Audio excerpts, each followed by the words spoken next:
Welcome to Philanthropy SA. This is a podcast about and for the philanthropic community in San Antonio and South Texas. We introduce organizations and people who are making an impact in the community.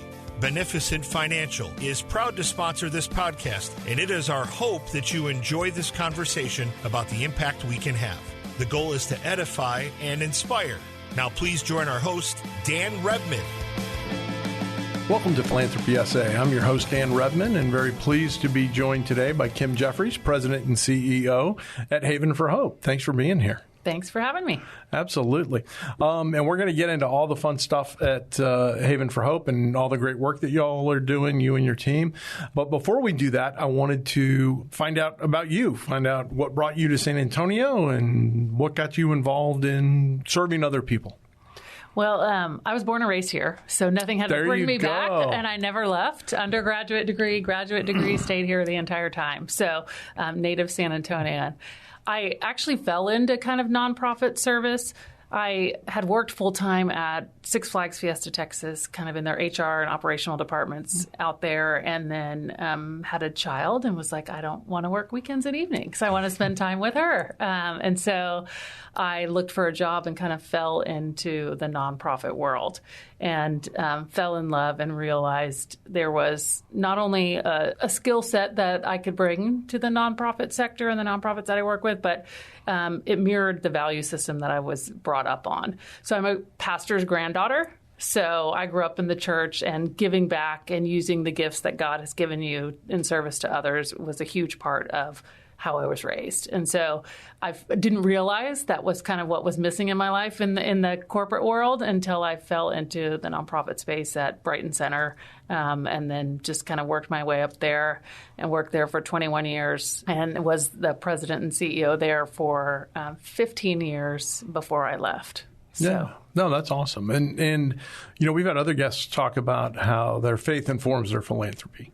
And so that's something that you see, not that, you know, it's necessary, but certainly that's something that you see with some frequency, you know, in this space. Is there anything else you want to add related to that?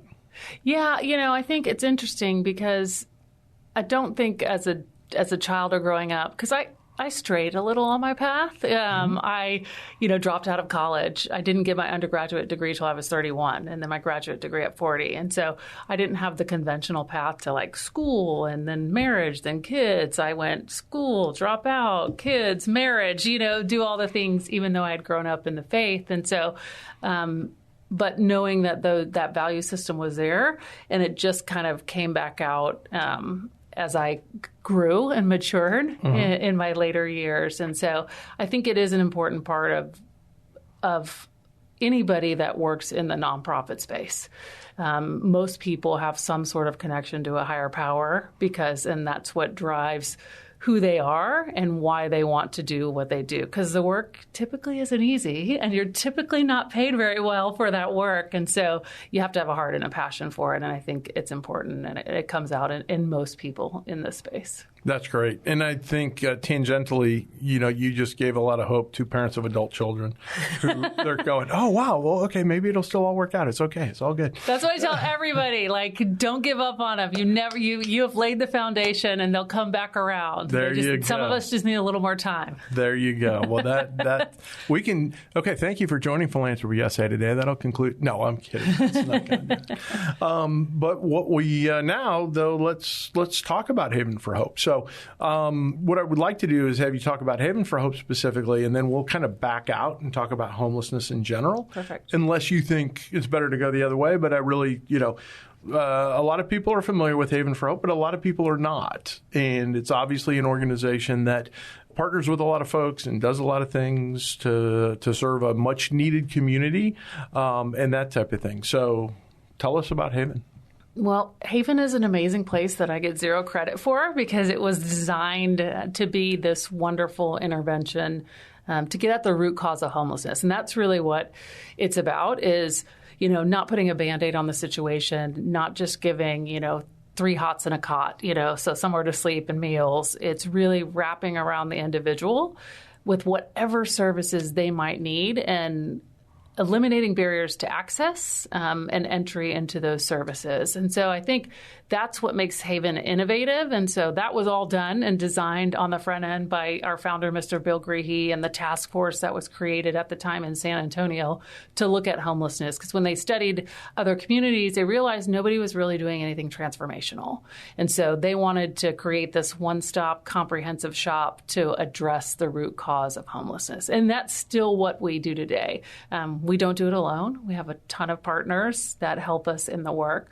But at Haven, somebody can really address the trauma that led them to homelessness. And I think that's what some people don't understand, is that the link in most people is trauma. It's some sort of trauma that they've experienced, whether in their childhood, in military service, whatever it is, that led them to their homelessness. So on our campus, we have everything from medical, dental, vision services, all provided by partners, detox, inpatient treatment, substance use and mental health, co-occurring disorder treatment, counseling, mental health services, obviously case management, housing services, workforce development services, parent training, GED classes, ID recovery, financial literacy and classes, really anything that you might need to overcome and recover from homelessness is on our campus, provided by us or provided by a partner. I think one of the unique things about Haven is that it meets people where they are at. So we have two unique sides of our campus. So one is the transformational side of our campus, where there are more requirements for entry. So you do have to be sober. You have to have an ID. You have to be willing to commit to some programming, and you have to be a resident of Bexar County to be on that side of campus. On the other side of campus, it's to meet kind of the people who are coming from that unsheltered, experience. So no ID requirement, no sobriety requirement, no requirement for residency, and no requirement for programming. It's all available to them, but it's an opt-in kind of process. And so it really is that soft entry into homeless services for those individuals. And then we have specialty programming for all kinds of folks. So for veterans, obviously they have different needs and benefits available to them. For young adults, many 18 to 24, many of whom age out of foster care system. We have specialty programs for people coming out of the jail system, people who are high utilizers of the hospital system and need more wraparound, comprehensive kind of case management related to their medical or behavioral health condition, and then specialty programming for just a variety of individuals, whatever they might need to overcome their homelessness. And so it's really a remarkable place, and every detail is thought of. We have a kennel. So if you have a dog or a cat, we have a cattery. If you have a cat, you can bring them to services with you. We have a mail room, so you can get mail while you're there. We serve about 9,500 individuals in San Antonio a year. Wow, that's a lot. It's a lot, and it's more than I thought the need would be before I got to Haven. And I'm still sometimes to this day, just unaware of how much need there is that we're not even serving yet either, how much need there is out there. And I'm sad that we have to have a place like Haven, but also happy that we have a Haven. We're designed for 1,450 individuals on any given day. So those people are staying at Haven in our dorms or on our South Campus. At the low barrier side, there are mats on the floor, but they get, meals, all the services around them, wrapped around them. Right now, we have 1,650 individuals on our campus. Okay, so, I do some math for a living. So 1,650 in a facility with 1,450 locations, that's like, maybe some Navy submariners are going, oh, that's hot cotting. I know all about that. But how do you all handle that? Well, it's one of the things we committed to never turning a family away. So if other family shelters are full, they don't have space. We luckily have a 22-acre campus, so we have a lot of multi-use space. We have a chapel that we can use to sleep people. We sleep people in the lobby of the office building where my office is at. We sleep people in our volunteer center and intake overnight. So because we don't want a child to have to sleep in their car on the streets, we're willing to be over capacity to help support them and make sure they have a safe, not just a safe place to sleep, but all those wraparound services to resolve their homelessness as quickly as possible. Sure. And what percentage of your client base are children or families and that type of thing? Right now, we have about 170 families on our campus, so close to 300 children are staying at Haven. And they stay an average of 4 months, so people stay an average of 4 months. So they're living in a dorm situation. Families get their own room. Individuals have to share a room with somebody else. Bathrooms at the end of the hallway, just like you would at a college dorm. And so it's a welcoming and safe environment, but it's also not too comfortable because we want them to want their own place and their own privacy and their own space. Sure. But you all help with that too, right? Permanent housing is one of your ultimate objectives for folks, right? It really is for all of our clients. That's the goal is once they leave Haven, we house them and they don't return to homelessness. And so we permanently house with our funding or funding from the community for housing, specifically for housing, about 1,000 individuals from Haven every year. And so of those that we permanently housed, at the 1 year mark, 92% of them are still housed. So that's really what it's about. If you can work on the root cause of their homelessness and they're not returning back into the system. And that's really the goal. Sure. And when you talk about root cause and you mentioned trauma and that type of thing, I think there's a perception out there that the root cause of homelessness is either substance abuse and or mental health issues. And so, what do you say to someone who's like trying to kind of pigeonhole it in those two areas? Well, there's a huge prevalence of both substance use and mental health in the homeless population. It is. There's no doubt about that. I think those stem from childhood traumas and, stem from military service and PTSD. They stem from those types of things. And so the research says that 54% of adults who experience homelessness had 4 or more adverse childhood experiences. So when you talk about an adverse childhood experience, you're talking about incarceration of a parent, death of a parent, substance use in the home, child abuse and neglect, divorce, homelessness itself. If you had 4 or more of those, you can imagine that could lead to mental health issues, and then you mask that with substances. So a lot of it goes hand in hand. And so I think that's what we try to put a Band-Aid on, one piece of it and don't get at that root cause of the trauma that they experienced. And then it's harder for them they fall back into homelessness. And when we get at that root cause, then it really changes the trajectory of somebody's life. Sure. And so that type of counseling is available through Haven for Hope, and you offer that on campus as well? Yes, we have a clinical team. We also work with partners. So the local mental health authorities, Center for Healthcare Services provides robust services on our campus. They're a great partner. We partner with the Battered Women and Children Shelter for folks that are fleeing domestic violence and that are on our campus instead of theirs. They have a counselor there to provide those specific services. So it's really everybody in the community brings their expertise to bear to make sure we're really addressing that root cause. So providing all these services and everything, how much of that is staff done versus volunteers? Majority of it is staff, us, our partner staff. So Haven has about 300 staff on our payroll. And then we have about another 100 to 150 partner staff on our campus on any given time. So there's usually about 400 of us on the campus providing services to the 1,650 people staying there. Gotcha. So what else do you want to talk about as it relates to Haven specifically in terms of, maybe break some news for us? What are the big plans? What's the next thing coming that you're looking forward to and excited about?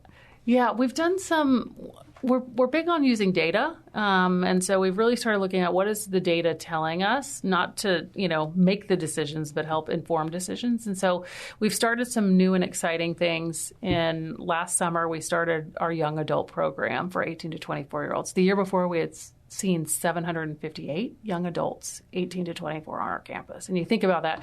I have kids, 26 and 22, and I think about, oh my goodness, if they ended up, without a support network, what would they do and where would they go? And so we started specific programming last year for that population. We also started a crisis intervention for the folks in our low barrier shelter so that they could have kind of a warm introduction into mental health services. Because it's hard, as we were talking, there there is a prevalence of mental health. So it's hard to get somebody to accept that help. And so we have a living room, and the living room allows them to come into literally a living room, sit down and just chat with somebody. And it could be chat for 30 minutes or 2 hours. And it's on demand and it's available to them at all times. And so that's really proven to be that very, dip your toe in the water into mental health services, and we can get somebody into mental health treatment if we start with something like that. And it's been highly successful. And then right now we're looking at, how are we going to keep up with the demand? Our city's growing and it continues to grow. And so our predictions are, our forecast is by 2030, we'll have to be serving 12,000 individuals. So we got to deal with our capacity issues. So our board is taking that up right now, and we're doing some strategic planning to figure out what's next for Haven. Yeah, it's unfortunate that that's going to be necessary. This is probably a good point for us to stop and hear from our sponsor. We'll be right back.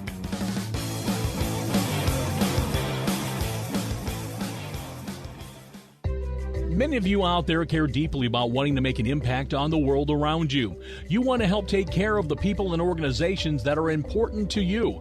We understand that because we feel the same way. Beneficent Financial wants to help you. Our mission is to help people like you with professional, individualized financial advice achieve their objectives. Whether your financial legacy will stay within your family or benefit the community at large, we are able to help. Call Beneficent Financial today at 210-999-5511. In addition to traditional wealth management, we offer philanthropic services such as direct donations of required minimum distributions, donor-advised funds, and foundations. Call 210-999-5511 or go online to beneficentfinancial.net. Let us help you do well so you can do good. Securities offered through Momentum Independent Network, member SIPC/FINRA.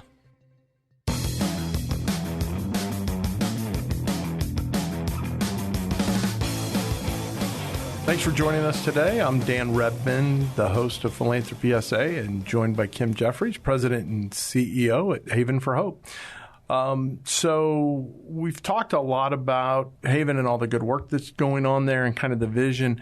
I'd like to take a step back and talk about homelessness more generally, because I think for a lot of folks in San Antonio, their interaction or, where they see homelessness, as they're driving around and people standing on street corners holding signs and that type of thing. People who I'm assuming are not getting your services. Perhaps they are getting your services, and I don't know that. But, that type of thing. And certainly just, again, anecdotally, it seems to have grown, right? It definitely, I see more of that today than I did even 5 years ago.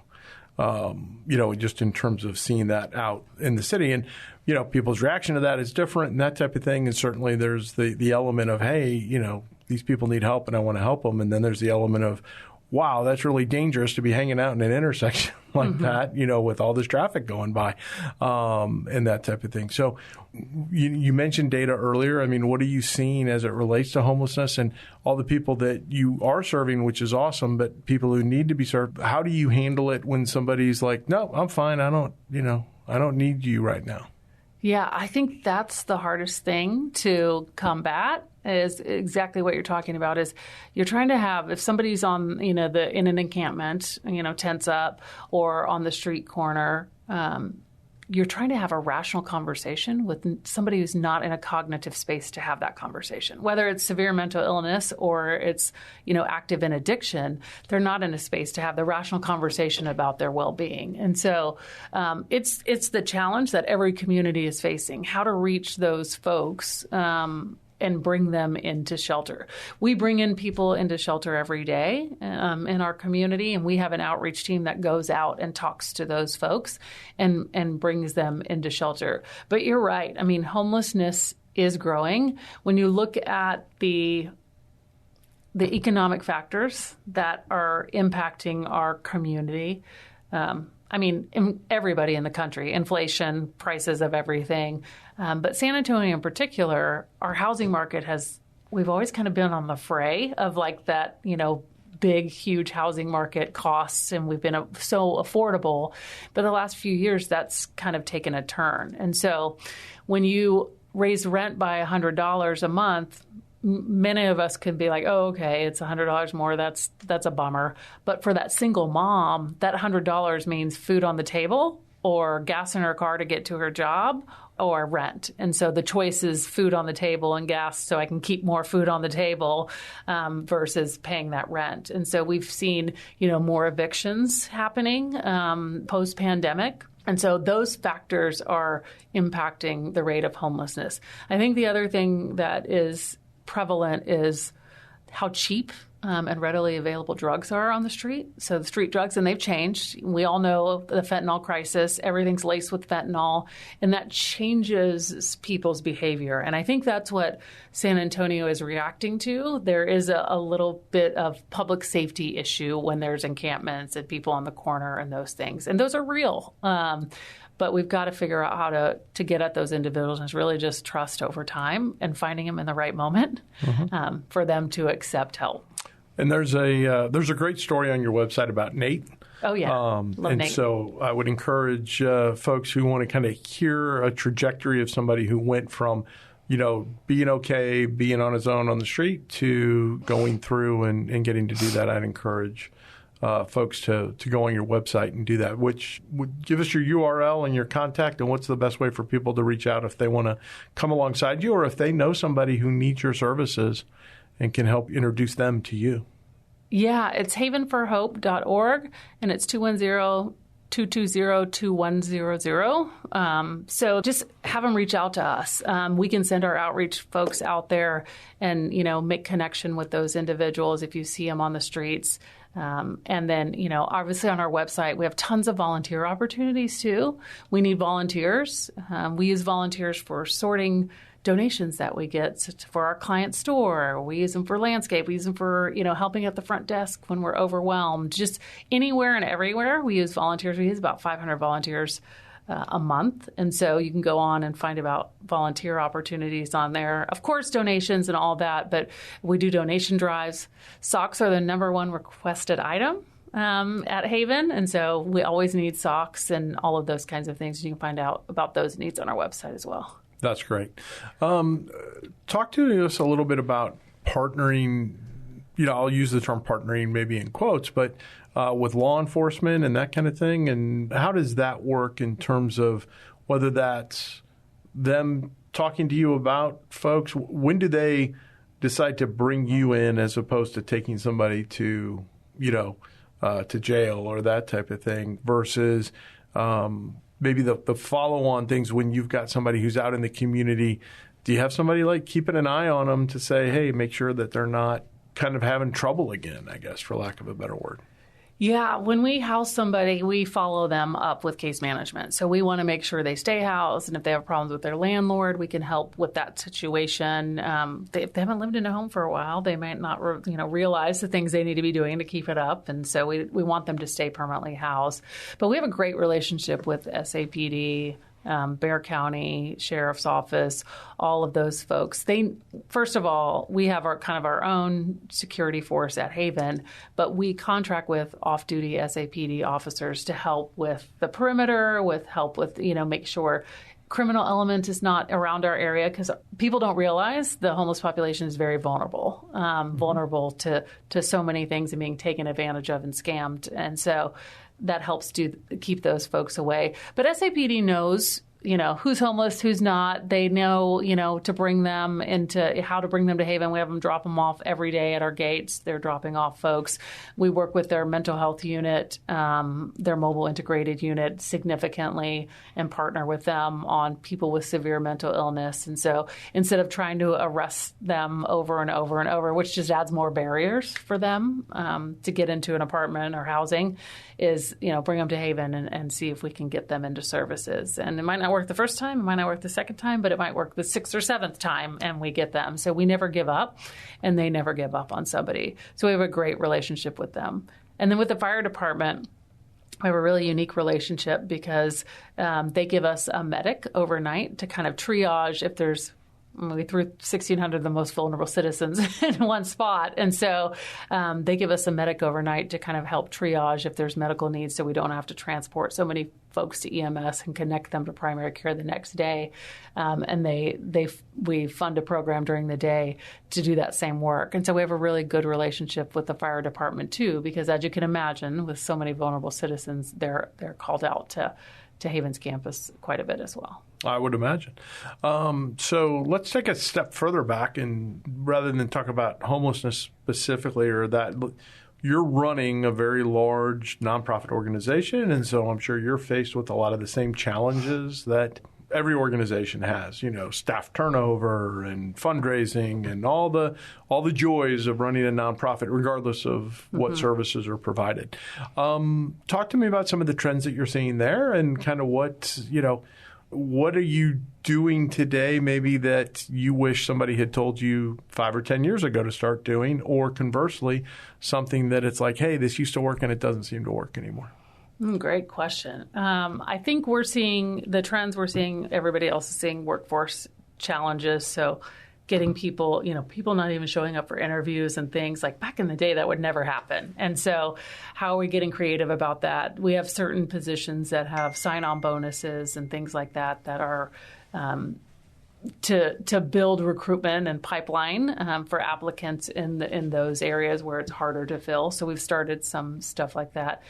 I think from the fundraising environment is a little more challenging, always in an election year too. People are a little tighter with their money because they're not sure what's going to happen. And so that's always a challenge for us. I think one of the things that Haven has done for a while, and we're continuing that, which is getting donors who love our cause and support our cause to do multi-year pledges, which is really hard for foundations, but we've had success at Haven getting individuals to do multi-year fairly significant gifts. And so that helps kind of give a little breathing room to know, okay, we can meet this extra demand for capacity because we know this, is coming in the door. And so I think that's been successful for Haven. I think retention is always a difficult thing in the nonprofit space, especially when you're a 24-hour, 7-day-a-week, 365 operation. You have shift workers like Haven does, and there's other nonprofits that do this kind of work. And so I think we've started some self-care kind of wellness initiatives at Haven that are starting to pay some dividends. I mean, simple things like self-care days. So once a quarter, people are required to take a self-care day so that they kind of renew themselves. We have a calm room where people can, sit in a massage chair for 30 minutes and, decompress and those kinds of things. And really just bringing in counselors and trauma counselors to even talk to our staff. Because about 20 to 25% of our staff have lived experience in homelessness or substance use or incarceration or something like that. Yeah, and that's probably what makes them resonate well with the clients. I mean, they're our best employees because they know when a client is giving them excuses, so they hold clients accountable, but they also can show them, look at what I was able to accomplish, you can do the same thing. And it gives them, they see themselves as a client, they see where they can go. Absolutely. So what did I not ask you that you want to talk about? What's something that, I would say one of the questions I get asked all the time is, what do we do if somebody is, panhandling on the corner? What should I do in that situation? Because like me, grew up in the church, you're like, you give back, and before I came to Haven, I would give them money. I would. And now what I tell people is carry socks, carry granola bars, carry water bottle, whatever, or any of that combination, and offer that to somebody because not everybody who's panhandling is homeless. And so you'll know who's immediately taking advantage of you and who is not because if you've ever had wet feet, a fresh pair of socks goes a long way. And so if they're receptive to that, then they're probably homeless. And then you can have a future conversation and talk about different things, over time. But that's what I would suggest. Or donate to a nonprofit, that provides services in this space. So SAM Ministries, us, Corazon, CAM, all the ones that Salvation Army, all those that we partner with in this space to help make sure they can get out and provide the services. Very good. Well, we'll let that be the last word today, and very much appreciate you being here, Kim. It's awesome to hear about everything that's going on at Haven for Hope. And for those of you who are inspired to come alongside and help out, I encourage you to go to havenforhope.org and see what you can do there. In the meantime, this is Dan Rebmann signing off for today and reminding folks to do well so you can do good. Thank you for joining us at Philanthropy SA. We hope you found something to inspire you during today's conversation. If you know organizations and people who are making an impact in the community, we would love to hear about it. Until next time, do well so you can do good.